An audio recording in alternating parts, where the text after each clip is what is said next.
Hello and welcome everybody. I'm finally getting these blogs out on time because I'm trying harder. Thank you. So what's on the agenda for this evening's blog update? Well, I wanted to say a happy belated Canada Day to all my Canadian watchers, and then I wanted to also say happy 4th of July to all my American friends. So hope everybody was able to enjoy the holidays at least a little bit and wasn't working too much. I know I got away. I was camping. It was pretty great. So a little bit of heat exhaustion. Yeah. No, that was about it. Did a little bit of walking in cheap $4 camping Crocs, 7-point-something kilometers. Yeah, it was great. My feet hurt. Yeah, so without further ado, I have some news. It's the moment we've all been waiting for. My dowel puller finally arrived. Thank you. Thank you. Thank you. Hold your applause. Hold your applause. Thank you. Thank you. Thank you. Thank you. And here it is. I think it was the total of a 2-month wait, but here it is. This slides, this is heavy, this goes boom, boom, boom, dowels come out, and I can take my engine apart. 2 months.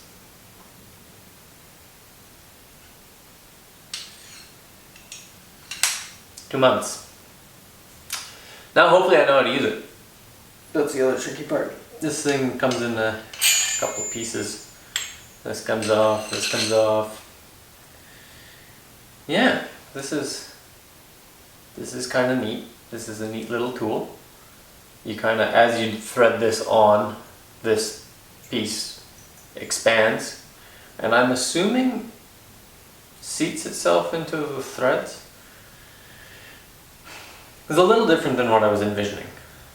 To be completely honest, I thought it was a threaded puller, where you actually like physically thread the little doohickey into the dowel, but this is kind of like a wedge setup. So, I mean, Mazda Tricks is a pretty reputable shop. They've been around for a long time, so I'm sure this thing works. I'm gonna probably tear into that engine again here pretty quick and find all the bad news. Hopefully it's not too much bad news. Hopefully there's a little bit of average news. Average news would be good. I like average news when it comes to finding the problems wrong with your engine. So yeah, it's finally in. I'll be able to get back on the engine building side of the project. I didn't actually get any progress done on the interior, so it was like 40 degrees last week, which for northern Alberta is hot, very hot. I think we were actually hotter than Texas all that week, which is bananas. But yeah, so I'm very excited to start tearing down the engine again. Continue on that path. I believe I've already loosened off the flywheel nut. I gotta take the oil pan off. That's gonna be messy. I gotta remember to dismantle it in the correct order this time. The more you know. So I'll start with front, taking the main front piece off. What is that called again? I'm brain fart. Take the pulley off, take the front piece off, the water, oil metering pump section, the water section, water pump's off. Take the front off. Then flip it back over to the back side, undo all that, and start popping it apart.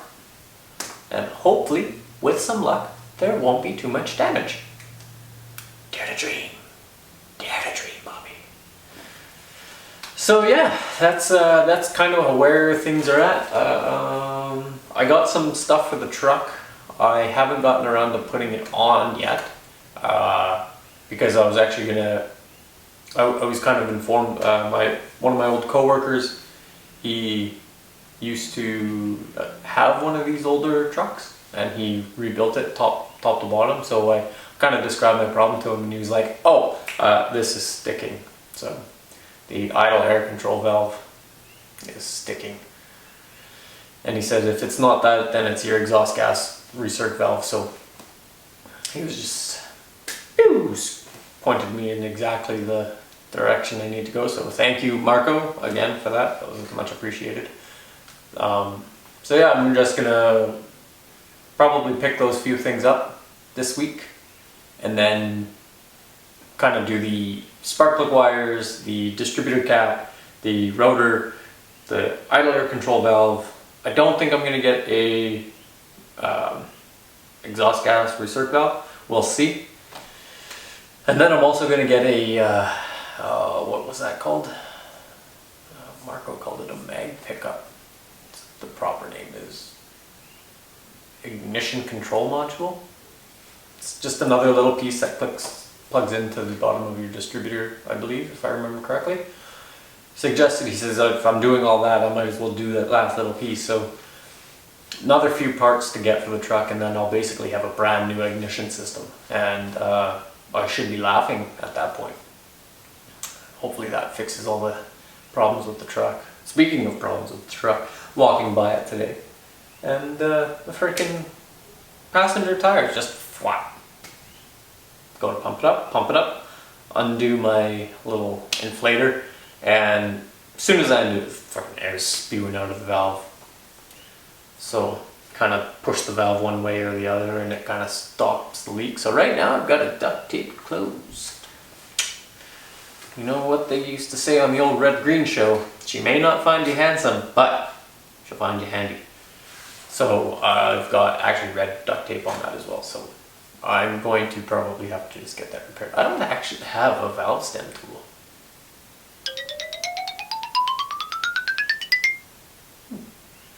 Maybe I should get one. That'd be funny if all it was the stem came loose somehow. But take it off, take it in, get it checked out. Whatever. That is for other people to worry about. I've got engine to worry about instead, right? So, other than that, I think that's where we're at with the project. I'm going to be getting a few more truck parts, tearing down the engine, and then hopefully it'll just be like a split coolant seal. Just let my housings be good. That's all I want. Otherwise it gets mucho expensive.